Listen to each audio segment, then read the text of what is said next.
আর একবার মুহাম্মাদের সাথে বলি আলহামদুলিল্লাহ।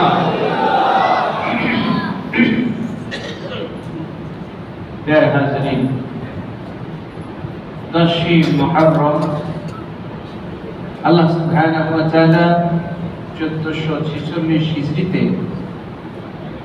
আজকের এই দিনে কিয়ামত না ঘটিয়ে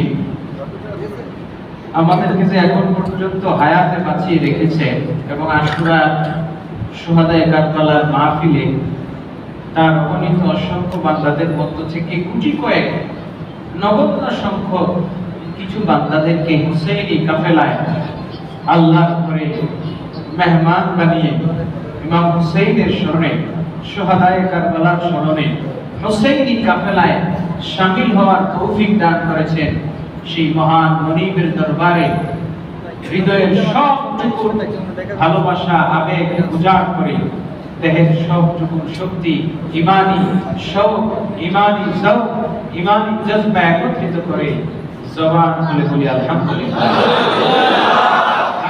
উচ্চ আওয়াজে বলি আলহামদুলিল্লাহ। প্যারে হাজিরিন, আল্লাহর হাবিব সাল্লাল্লাহু আলাইহি ওয়াসাল্লাম বলেছেন ওয়া তাকুমুস সাআহ ফি ইয়াউমি আশুরা, কিয়ামত কায়েম হবে যেই দিন, সেই দিন হবে আশুরার দিন। বলেন সুবহানাল্লাহ। আজকে যেহেতু কিয়ামত হয় নাই, তার মানে আমরা যদি বেঁচে থাকি তাহলে আমরা একটা বছর নিয়ামত ভোগ করার এবং আল্লাহর ইবাদত করার সুযোগ পাবো। বলেন আমিন। প্যারে হাজিরিন, বেশি সময় দীর্ঘায়িত করবো না, আমরা সবাই ব্যস্ত। দুনিয়ার জীবন ক্ষুদ্র, এই ক্ষণস্থায়ী জীবন। আমরা প্রত্যেকেই আমাদের ব্যক্তিগত, পারিবারিক, সামাজিক কত দায়িত্ব, কত ব্যস্ত। এই ব্যস্ততার মাঝেও এই জগতের বুকে কেউ ইমানের ঝান্ডা সমুন্নত করে, ইমানের তাকাদাকে, ইমানের কুওয়াতকে, ইমান ইসলামকে জমিনের বুকে সমুন্নত করে পৃথিবীর ইতিহাসে ক্ষণস্থায়ী জীবন নিয়ে এসে চিরস্থায়ী জীবনের অধিকারী হন। আল্লাহ এমন কিছু পেয়ারা বান্দারা রয়েছেন। বলেন সুবহানাল্লাহ। প্যারে হাজিরিন, ইমাম হুসাইন রাদিয়াল্লাহু তাআলা আনহু মাত্র 56 বছর বয়সে দুনিয়া থেকে বিদায় নিয়েছেন। কত বছর? এই ক্ষুদ্র সময়ে তার চেয়ে হাজারো মানুষ, বহু মানুষ 100, 150, 200 বছর পৃথিবীতে ছিল, কিন্তু ইমাম হুসাইনের মতো নাম, ইমাম হুসাইনের মতো সুনাম, ইমাম হুসাইনের মতো সুখ্যাতি, ইমাম হুসাইন রাদিয়াল্লাহু তাআলা আনহুর মতো স্মরণ ওই মানুষগুলোকে জগতের বুকে কেউ কখনো করে না। কথা বলেন, করে না। ঠিক তদ্রূপ আজকে আমাদের বাংলাদেশে অসংখ্য অগণিত আলেমের শিরোতাজ সাসিনার হযরত পীর সাহেব গত রাত্রে হাজারো মাদ্রাসা যিনি করেছেন, হাজারো আলেম যিনি করেছেন, ইতিহাসের পাতায় তার নামগুলো স্বর্ণাক্ষরে লেখা থাকবে। যদিও টেলিভিশনে আসে নাই, পত্রপত্রিকায় আসে নাই, অনেকেই জানে নাই, কিন্তু ইমানদারের হৃদয়ে বহু আলেম যখন হাত তুলবে, বহু ইমাম যখন হাত তুলবে, তার নামটা মনে মনে বলে চোখের পানি ছাড়বে। বলেন সুবহানাল্লাহ। একটা জিনিস মনে পড়ে গেল যে আমি যখন হাত উঠাই, আমি যখন মুনাজাত করি, মুনাজাতের মধ্যে আমার বাবার কথা মনে পড়ে, দাদার কথা কিছুটা মনে পড়ে, কিন্তু তার বাবা, তার দাদা বা আমার পূর্বপুরুষ দাদার দাদা, তারও 100, 200, 300 বছর আগে যারা ছিলেন, তাদের নামগুলো আমরা জানি না, তাদের নামগুলো কিন্তু মুনাজাতের মধ্যে দেই না। কথা বলা ঠিক? এই জগতের বুকে ইতিহাস মানুষ যেভাবে চায় সেভাবে রচনা করতে পারে, কিন্তু ইমানদারের ইতিহাস এমন ভাবে রচিত হয়, ইমানদারের নামটা একজন মানুষ যদি দ্বীনের জন্য, ইসলামের জন্য, কোরআনের জন্য, হাদিসের জন্য, সুন্নাহর জন্য, ন্যায়ের জন্য, হকের জন্য কেউ যদি জীবন দিয়ে যায়, পৃথিবীর ইতিহাসের কালি কিংবা পাথরের লেখা মুছে যেতে পারে, কিন্তু ইমাম হুসাইনের নাম আলী আসগরের নাম, শুহাদায়ে কারবালার নাম পৃথিবীর ইতিহাস থেকে কেউ কখনো মুছে দিতে পারবে না। গত 14 তারিখ বাংলাদেশে একজন মরহুম প্রেসিডেন্টের মৃত্যুবার্ষিকী ছিল। আমরা অনেকেই হয়তো জানি না, কিন্তু দেখেন আজকে তার উত্তরসূরিরা হয়তোবা জায়গা মতো নাই, এই জন্য তাকে সেভাবে স্মরণ করতে পারে না। যারা আছে তারা নিজেদেরটা স্মরণ করে আবার যখন ফটো পরিবর্তন হবে হয়তোবা আবার আসবে। অর্থাৎ পৃথিবীর ইতিহাসে রাজনৈতিক ব্যক্তিত্ব বলেন, সামাজিক ব্যক্তিত্ব বলেন, তাদের প্রভাব প্রতিপত্তি যখন ক্ষমতা থাকে ততদিন থাকে, ক্ষমতা শেষ আর তার নাম কেউ নেয় না। কথা বলেন নেয় না। কিন্তু ইমাম হুসাইন রাদিয়াল্লাহু তাআলা আনহু একদিনের জন্য ক্ষমতার মস্তদে বসেন নাই, একদিনের জন্য রাজত্বের মস্তদে তিনি আরোহণ করেন নাই, কিন্তু লাখ কোটি ঈমানের হৃদয়ে তার আসনটা কিয়ামত পর্যন্ত রেখে দিবেন কে? আল্লাহ। আর দুনিয়ার মানুষ উম্মতে মুহাম্মাদী কোটি কয়েক কিছু মানুষ আমরা মসজিদে এসেছি শুহাদায়ে কারবালার স্মরণ করার জন্য, ইমাম হুসাইন আলী আসগরকে স্মরণ করার জন্য। দুনিয়ার মানুষ উম্মতে মুহাম্মাদী আল্লাহর হাবিব সাল্লাল্লাহু তাআলা আলাইহি ওয়াসাল্লাম সুস্পষ্ট ভাবে, দ্ব্যর্থহীন ভাবে হাদিসে পাকে ঘোষণা করেছে, মান আহাব্বা আহলা বাইতি ফাকান্নামা আহাব্বানি ওয়া মান আহাব্বানি কানা মাই ফিল জান্নাহ। বলেন সুবহানাল্লাহ। যারা আল্লাহর হাবিবের আহলে বাইতকে মহব্বতে মজলিসে বসেছেন, আহলে বাইতকে ভালোবাসেন, ইমাম হুসাইনের মহব্বতে যারা আজকের মজলিসে বসে গেছেন, আমার হাবিব আল্লাহর প্যারা নবী রাসূল আরবি সাল্লাল্লাহু আলাইহি ওয়াসাল্লাম কুরআনি জবানে ইরশাদ করে, মানে আহলে বাইতি 1385 বছর পরে, কত বছর পরে? 1385 বছর হয়ে গেল কারবালার ঘটনা। আর 1000 বছর যদি পৃথিবী থাকে, যুগ যুগ ধরে যে মানুষগুলো ইমাম হুসাইন রাদিয়াল্লাহু তাআলা ভালোবাসায়, তার মহব্বতে একটু চোখের পানি ছেড়ে তার জন্য একটু দোয়া করবে। আমার আল্লাহর হাবিব বলেন, ওই মানুষগুলো যেন আমাকে ভালোবাসলো। আহলে বাইতকে ভালোবাসা মানে আমাকে ভালোবাসা, আমাকে ভালোবাসা মানে আমার সাথে জান্নাতে যাওয়া। বলেন সুবহানাল্লাহ। আমরা আল্লাহ রাসূলের সাথে জান্নাতে যেতে চাই কি চাই না? কারা কারা চাই? হাত তুলে দেখায়, নারে তাকবীর, নারে রিসালাত। আল্লাহ কবুল করুন। আমি প্রথমেই আপনাদের সকলের খেদমতে আরজ করব, আমরা এখানে আপনাদের মধ্যে অনেকেই আছেন ফুটবল খেলা পছন্দ করেন, কি বলেন ঠিক কিনা? ফুটবল খেলা আমি দেখেছি, আমার অনেক পরিচিত জন যে এত মহব্বত করে, বিদেশে বিভিন্ন দেশে খেলা হয়, রাত্রে 12টা 2টা 3টায় খেলা হয়, দেখতে পারে না লাইভ চলে, তো এটা মোবাইলে ডাউনলোড করে এসে পরের দিন এটা কাজা কাফারা আদায় করে। আছে না নাই? মানে এত আশিক, এত প্রেমিক। 90 মিনিটের খেলা, কয় মিনিট? প্যারা হাজিরিন, দুনিয়ার এই 90 মিনিট আপনার কাছে কিছু না হতে পারে, কিন্তু কিয়ামতের ময়দানে এই 90 মিনিট আপনি যদি আল্লাহর ঘরে আহলে বাইতের মহব্বতে 90 মিনিট কা 9টা মিনিটও আহলে বাইতের মহব্বতে বসে থাকে, কাল কিয়ামতের ময়দানে এই 9 মিনিট আপনার নাজাতের ওসিলা হতে পারে কি পারে না? আল্লাহ আমাদের সকলকে কবুল করুন, বলুন আমিন। এবং যারা এখনো বাহিরে আছেন, আসতে পারেন নাই, দোয়া করি আল্লাহ যেন সকলকে আসার তৌফিক দান করেন। সকলে বলি আমিন।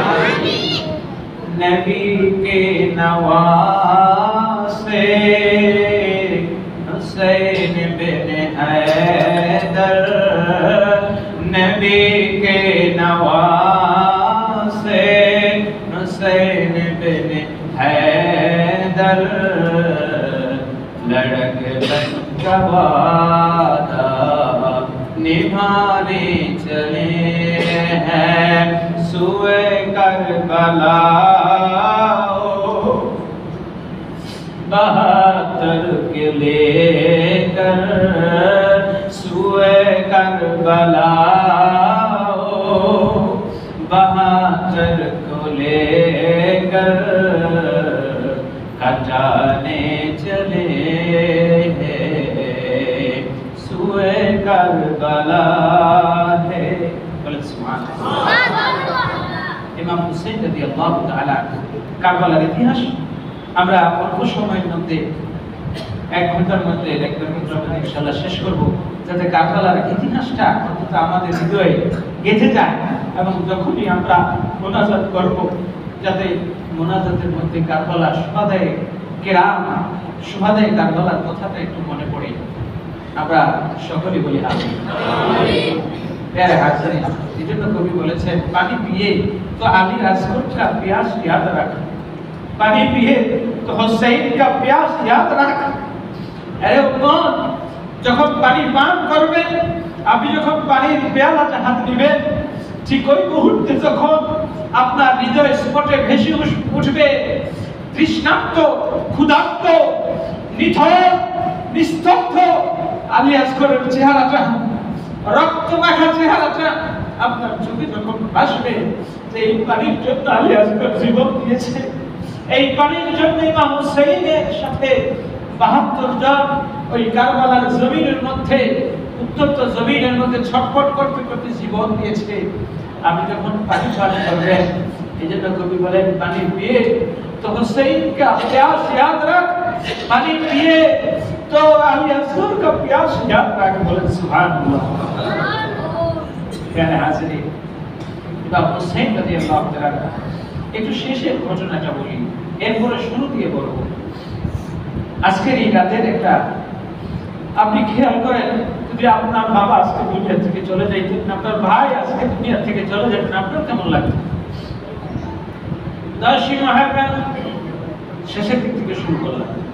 10ই মুহররম কারবালার জমিনের মধ্যে ইমাম হুসাইন রাদিয়াল্লাহু তাআলা আনহু সহ 72 জন শহীদকে জমিনের বুকে খোলা আকাশের নিচে আবেদুল্লাহ ইবনে জিয়াদের সীমাবদ্ধের বাহিনী তারা খোলা আকাশের নিচে তাদের দেহগুলো রেখে দিল।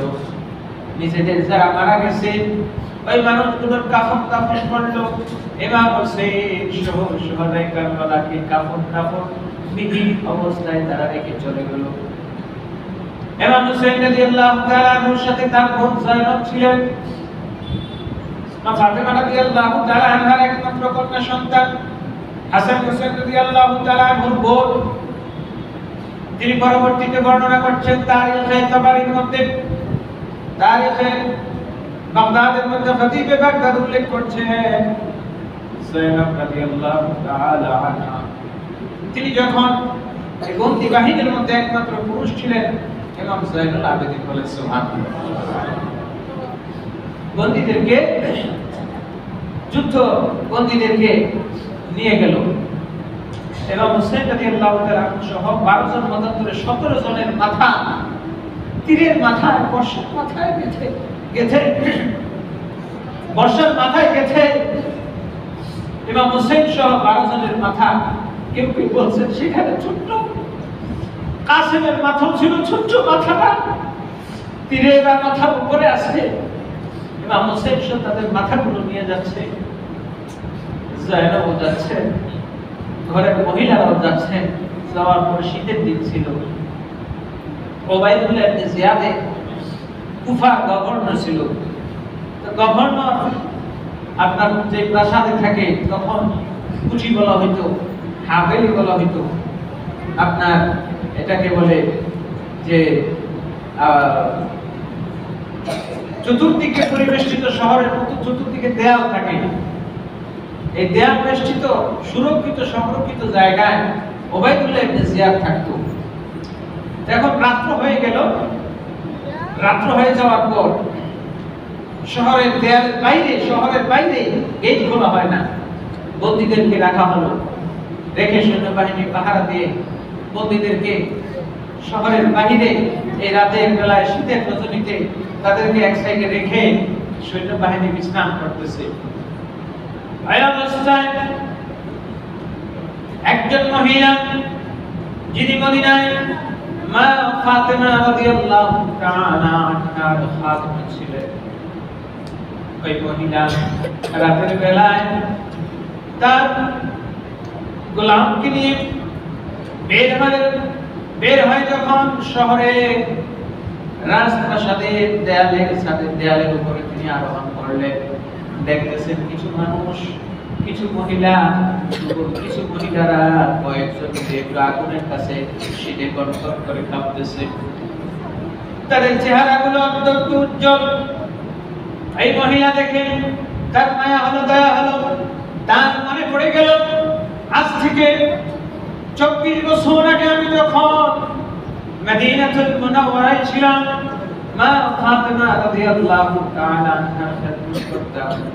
মা ফাতেমা আমাকে একটা ওসিয়ত করে গিয়েছে, যদি কখনো এমন কোন লোককে পাও রাতের অন্ধকারে, যে মানুষগুলো তৃষ্ণার্ত ক্ষুধার্ত অবস্থায়, সেই মানুষগুলোর পরিচয় তোমার কাছে বলা হবে রাষ্ট্রদ্রোহী। কি দ্রোহী?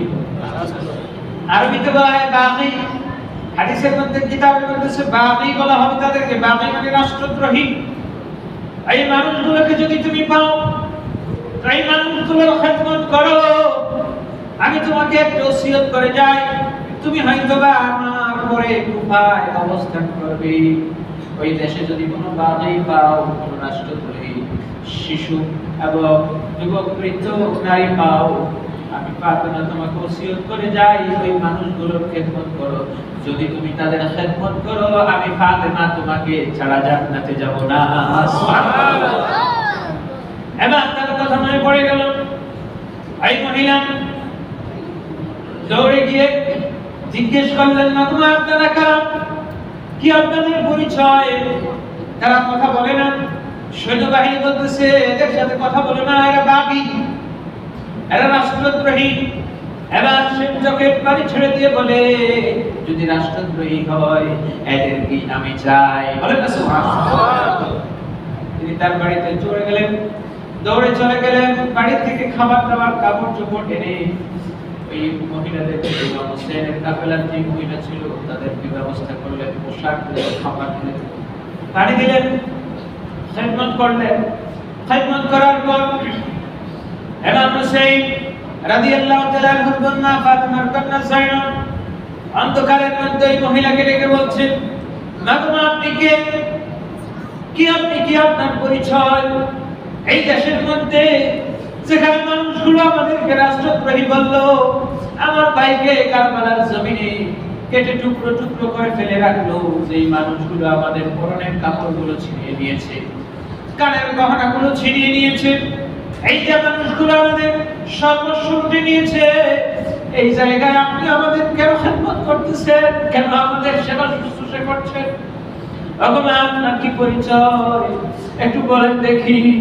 এই জমিনে আপনার প্রতিদান দেওয়ার মতো কিছু নাই, এই জমিনের বুকে আপনার এই উপকারের, এই খেদমতের প্রতিদান দেওয়ার মতো আমার কিছু নাই। তবে আমি একটু জানতে চাই, কেন আপনি করলেন খেদমতটুকু? যায়নব যখন ওই মহিলাকে দেখে বলছি, মহিলা বলতেছে, মা গো মা, আমি হলাম এমন একজন হতভাগা নারী, আজ থেকে 24 বছর আগে আমি যখন মদিনায় ছিলাম, মদিনায় মা ফাতেমার খেদমত করতাম। মা ফাতেমা যখন দুনিয়া থেকে বিদায় নিয়ে যাবে, যাওয়ার সময় মা ফাতেমা আমাকে দেখে বলছে, তুমি আমার পরে হয়তো বা কুফা চলে যাবে, কুফায় যদি কখনো রাষ্ট্রদ্রোহী কাউকে পাও, বাগী কাকে পাও, কোন নারী অবলা নারীকে যদি পাও, ওই মানুষগুলোর খেদমত করো। আমি ফাতেমা বলছি, ওয়াদা করতেছি, তাদের খেদমত করে যদি তাদের রেজামন্দি হাসিল করতে পারো, আমি ফাতেমা জান্নাতের নারীদের সর্দার বলছি, আমি তোমাকে ছাড়া জান্নাতে যাব না, যাব না, যাব না। বলেন সুবহানাল্লাহ। এবার যায়নব ডেকে বলেন, ওগো মা, তুমি তো আমাদের পরিচয় জানো না, আমি হলাম সেই মা ফাতেমার কন্যা যায়নব, আর এই হলো সব মা ফাতেমার বংশধর। বলেন সুবহানাল্লাহ। নবী কে নওয়াসে হুসैन ইবনে হায়দার, নবী কে নওয়াসে হুসैन ইবনে হায়দার, लड़क बन कवाना निहारे चले हैं। सुभान अल्लाह। ইমাম হুসাইন রাদিয়াল্লাহু তাআলা আনহু তিনি কারবালার জমিনে কেন শহীদ হইলেন, আর শহীদ হওয়ার কারণটা কি, এবং তাদের স্মরণ আমরা কেন করব, কেন তাদেরকে মহব্বত করব, কেন তাদেরকে ভালোবাসবো, এই ভালোবাসা বিনিময়ে কি পাবো, লাভটা কি, এটা জানার দরকার আছে না নাই? দেখেন ক্ষুদ্র একটা ঘটনা তারিখে দিমাশকের মধ্যে সেই ঘটনাটা যে ইমাম হুসাইন রাদিয়াল্লাহু তাআলা আনহু শাহাদাতের কথা রাসূল সাল্লাল্লাহু আলাইহি ওয়াসাল্লাম সাহাবায়ে কিরাম এমন ভাবে জানতেন যে কিয়ামতের আলামতগুলো নবীজি যেভাবে সাহাবায়ে কিরামদেরকে জানিয়ে দিয়েছেন, ঠিক তদ্রূপ ইমাম হুসাইনের শাহাদাতের ঘটনা আল্লাহর হাবিব সাল্লাল্লাহু আলাইহি ওয়াসাল্লাম জানিয়ে গিয়েছেন। বলেন সুবহানাল্লাহ। হযরত উম্মে সালামা রাদিয়াল্লাহু তাআলা আনহার কাছে নবীজি মাটি দিয়ে গেলেন, মাটি দিয়ে বলেন, হে উম্মে সালামা শোনো, হাযিহি তুরবাতু ইযা উবিলাত তামাম, এই মাটিটুকু যখন রক্তে পরিণত হবে, ফালামি আন্না ইবনি কুতিলাত ফি আরদি কারবালা, যখনই মাটিটুকু রক্ত পরিণত হবে তখনই বুঝে নিবে আমার সন্তান কারবালার জমিনে শহীদ হয়েছে। বলেন সুবহানাল্লাহ। তাহলে যদি ইমাম হুসাইন রাদিয়াল্লাহু তাআলা আনহু শাহাদাতের ঘটনাটা না জানতেন নবীজি, বা শহীদ হবেন এটা যদি না জানতেন, তাহলে মাটি দিলেন কিভাবে? কথা বলেন ঠিক কি না? তাহলে বোঝা গেল রাসূল সাল্লাল্লাহু আলাইহি ওয়াসাল্লাম জানতেন, আর রাসূল সাল্লাল্লাহু আলাইহি ওয়াসাল্লাম উম্মে সালামাকে এই কথা বলেছেন, আর সেই কথাটা ইমাম হুসাইন জানবেন না, মা ফাতেমা জানবেন না, আলী জানবেন না, এটা হতে পারে?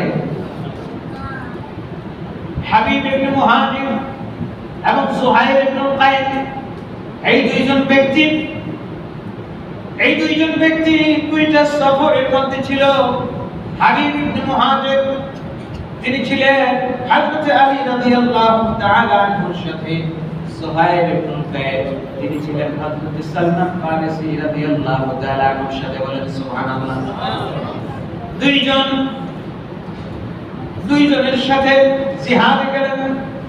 জিহাদ থেকে ফেরার সময় সুহাইল ইবনে কায়েদ তিনি যখন আলী রাদিয়াল্লাহু তাআলা আনহুর সাথে নীলওয়া নামক অঞ্চলে আসলেন, আসার পর হযরত আলী রাদিয়াল্লাহু তাআলা আনহু জায়গার নাম জিজ্ঞেস করলেন, তাকে বলা হলো নীলওয়া। তিনি বলেন, এখান থেকে একটু সামনে বিশাল একটা জমিন আছে, আমি ওই জমিন থেকে ইমাম আমার সন্তান হুসাইনের রক্তের ঘ্রাণ পাচ্ছি। বলেন সুবহানাল্লাহ। ওই জায়গার মধ্যে আমার হুসাইন শহীদ হবে, ওই জায়গার মধ্যে আমার হুসাইন জীবন দিবে, আমার পরিবারের সন্তানরা জীবন দিবে। ও আমার সঙ্গী সাথীরা শুনে নাও, তোমাদের কেউ যদি ওই সময় জীবিত থাকো, বেঁচে থাকো, আমি ওসিয়ত করে গেলাম তার সঙ্গে যে ব্যক্তির সঙ্গী হবে হুসাইনে, আমি আলী রাদিয়াল্লাহু তাআলা তাকে ছাড়া জান্নাতে যাব না। বলেন সুবহানাল্লাহ। আরেকজন হাবিব ইবনে মুহাজির তিনি সফরে গেলেন, সালমান ফারিসি রাদিয়াল্লাহু তাআলা আনহু।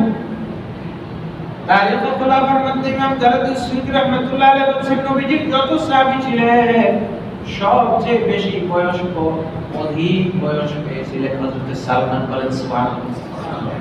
এক আর দুই বছর না, 250 বছর। কত বছর? 250 বছর।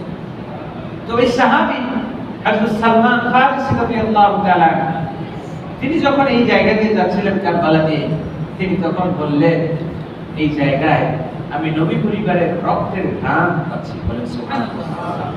তাদের নাক কেমন আর আমাদের নাক কেমন, তাদের ঘ্রাণ শক্তি কেমন, আমাদের ঘ্রাণ শক্তি কেমন, তারা চোখ বন্ধ করলে সব দেখতে পাইতেছে। সুবহানাল্লাহ।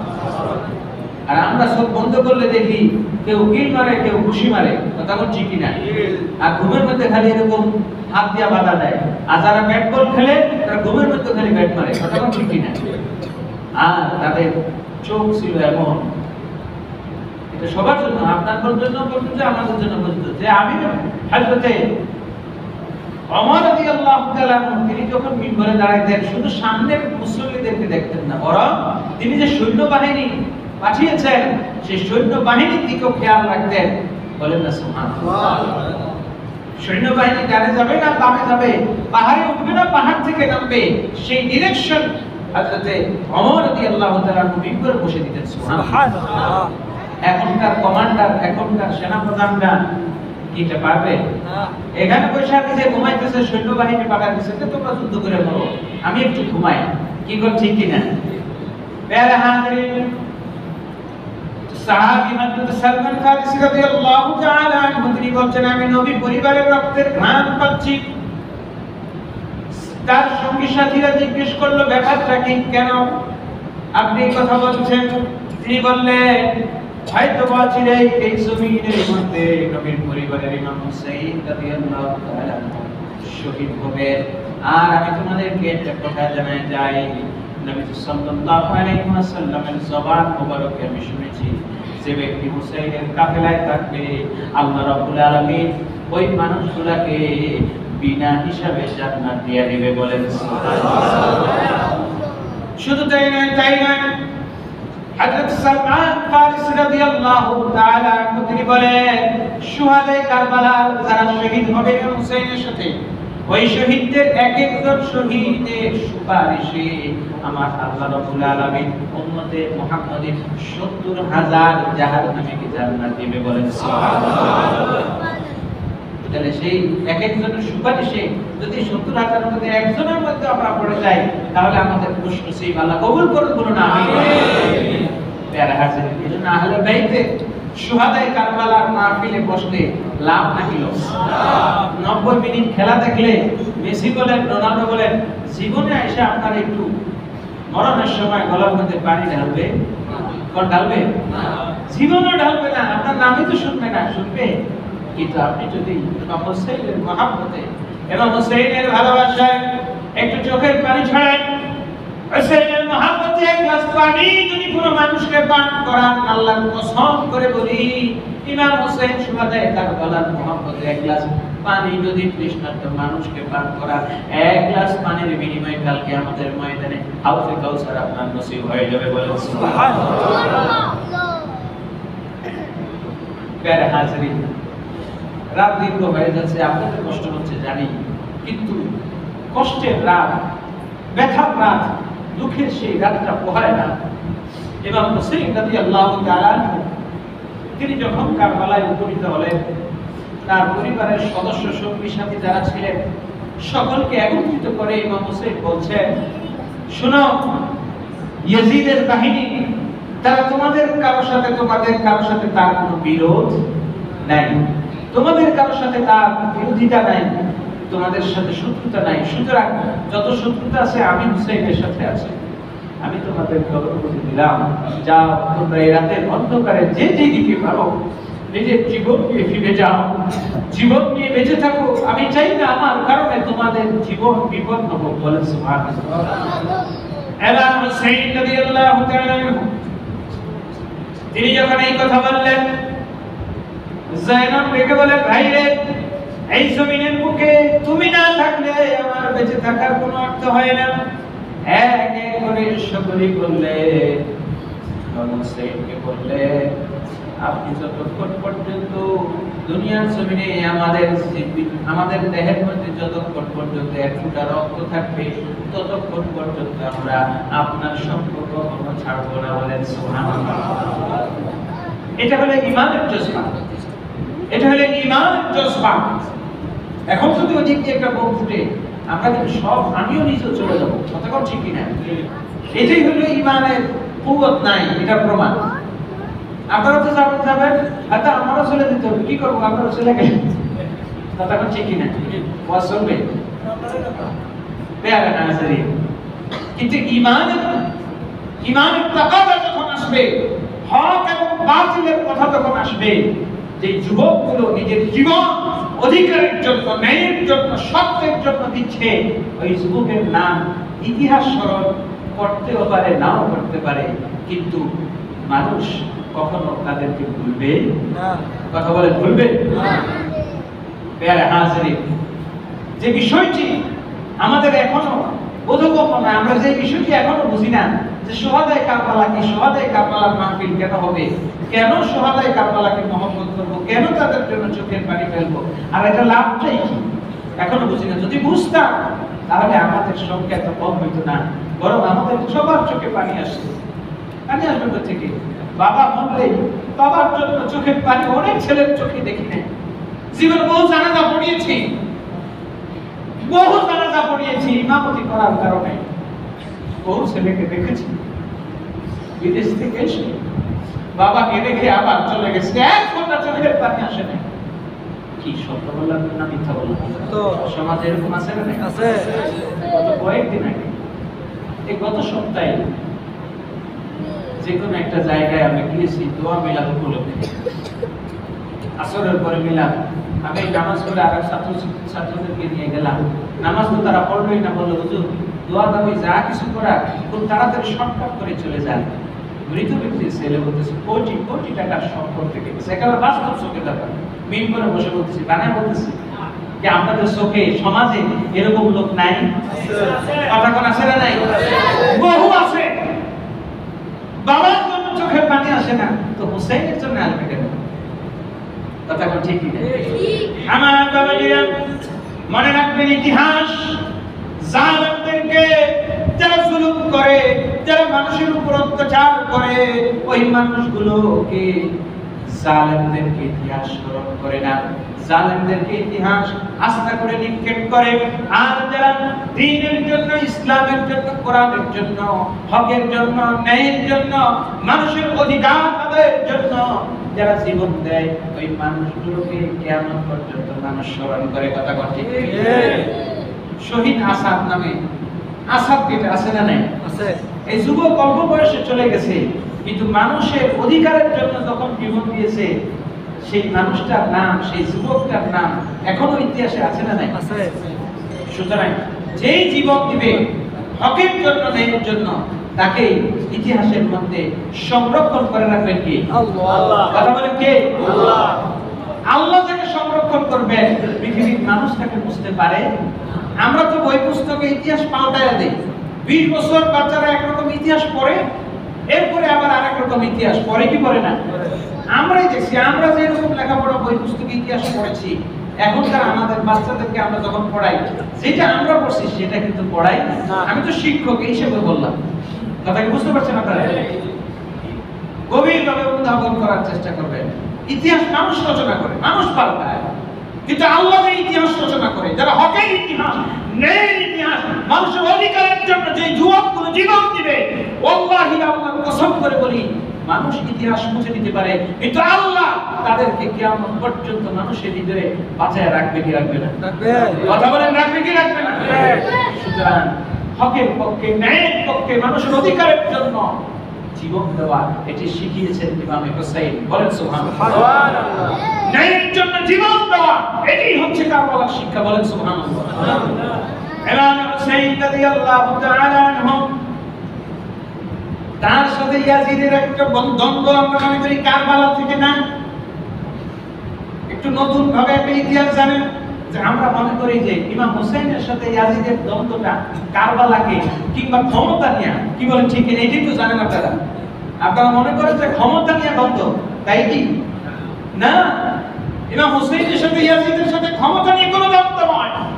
ইমাম হুসাইন তো ক্ষমতা চান নাই, ইমাম হুসাইন তিনি রাজত্ব চান নাই, ইমাম হুসাইন গদি চান নাই। তিনি চেয়েছেন মানুষের অধিকার, তিনি চেয়েছেন কোরআনকে কায়েম করতে, তিনি চেয়েছেন রাসূলের সুন্নাহকে কায়েম করতে, কিন্তু ইয়াজিদ সেটি চায় না। ইমাম হুসাইন রাদিয়াল্লাহু তাআলা আনহুর সাথে ইয়াজিদের এটা তো বাহ্যিক দ্বন্দ্ব, কিন্তু একটা পারিবারিক দ্বন্দ্ব আছে। কি? একটু ইতিহাস দেখেন। ইয়াজিদের বাবার নাম বলেন তো? মুয়াবিয়া। ইয়াজিদের বাবার নাম মুয়াবিয়া। মুয়াবিয়ার বাবার নাম আবু সুফিয়ান। কি নাম? আবু সুফিয়ান। আবু সুফিয়ান। আবু সুফিয়ানের বাবার নাম হাব। আবু সুফিয়ানের বাবার নাম কি? হাব। তার বাবার নাম উমাইয়া। তার বাবার নাম কি? উমাইয়া। এবার আসেন, তাইলে ইয়াজিদ তার বাবা মুয়াবিয়া, মুয়াবিয়ার বাবা আবু সুফিয়ান, আবু সুফিয়ানের বাবা হাব, হাব এর বাবা উমাইয়া। একটু খেয়াল করেন। এবার আসেন হুসাইনকে। ইমাম হুসাইন তার বাবার নাম কি? আলী।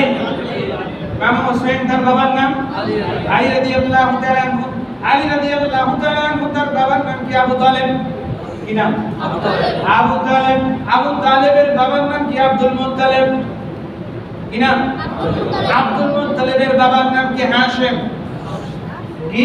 হাশিম। এবার আসে তাহলে হুসাইন রাদিয়াল্লাহু তাআলা আনহুর বাবা আলী, আলীর বাবা আবু তালেব, আবু তালেবের বাবা আব্দুল মুত্তালিব, আব্দুল মুত্তালিবের বাবা হাশিম। আর ওই দিক দিয়া আবু সুফিয়ানের দাদা, আবু সুফিয়ানের বাবা হারব, হারব এর বাবা উমাইয়া। কথা কি বুঝছেন? তাহলে ইয়াজিদের পূর্বপুরুষ বলছি উমাইয়া। কি নাম? উমাইয়া। আর ইমাম হোসেনের পূর্বপুরুষ হাশিম। ইতিহাস খুঁজে দেখেন, সিরাত ইবনে হিশামের মধ্যে আসছেন কুরাইশ বংশের মধ্যে দুইজন ব্যক্তি ছিলেন যাদের মধ্যে বংশানুক্রমে যুদ্ধ হয়েছে। বংশানুক্রমে যুদ্ধ হয়েছে, কুরাইশ বংশের লোক। কিন্তু উমাইয়া আর হাশিম এই দুইজনের মধ্যে সম্পর্ক ছিল কেমন? কথা বলে একেবারে দারুণ সম্পর্ক। এটাই কথা কি বুঝতে পারছেন? এবার আসেন হাব আর আব্দুল মুত্তালিব, এই দুইজনও যুদ্ধ হয়েছে। আবু সুফিয়ান, এবার আসেন তাহলে আবু সুফিয়ানের বাবা হাবের সাথে নবীজির দাদার সাথে কি হয়েছে? যুদ্ধ হয়েছে। নবীজির বাবা তো অল্প বয়সে চলে গেলেন, 25 বছর বয়সে। কত বছর বয়সে? 25 বছর বয়সে মারা গেছে। এবার আসলে নবীজি আগায় গেলেন। ওই দিক দিয়া হাবের পিতা আবু সুফিয়ানের পিতা হাব মারা গেল, তখন আসলো কে? আবু সুফিয়ান। তাহলে আবু সুফিয়ানের সাথে আমার নবীজির যুদ্ধ হয়েছে কি হয়নি? কথা বুঝতেছেন তো? ইতিহাস শুনতেছেন তো? কষ্ট হচ্ছে আপনাদের? তাহলে আবু সুফিয়ানের সাথে আমার নবীজির যুদ্ধ হয়েছে কি হয় নাই?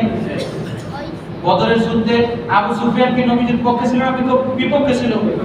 উহুদের যুদ্ধে, খন্দকের যুদ্ধে, হুদায়বিয়ার সময় সব জায়গায় আবু সুফিয়ান বিরোধিতা করছে। কথা বলেন না, ঠিক না? ইতিহাস জানতে হবে। বিরোধিতা করার পর আবু সুফিয়ান শেষে কোন রকম মুসলমান হইয়া দুনিয়া থেকে বিদায় দিলেন। নেওয়ার পরে তার ছেলেকে আসলো মুআবিয়া। কে আসলো? মুআবিয়া।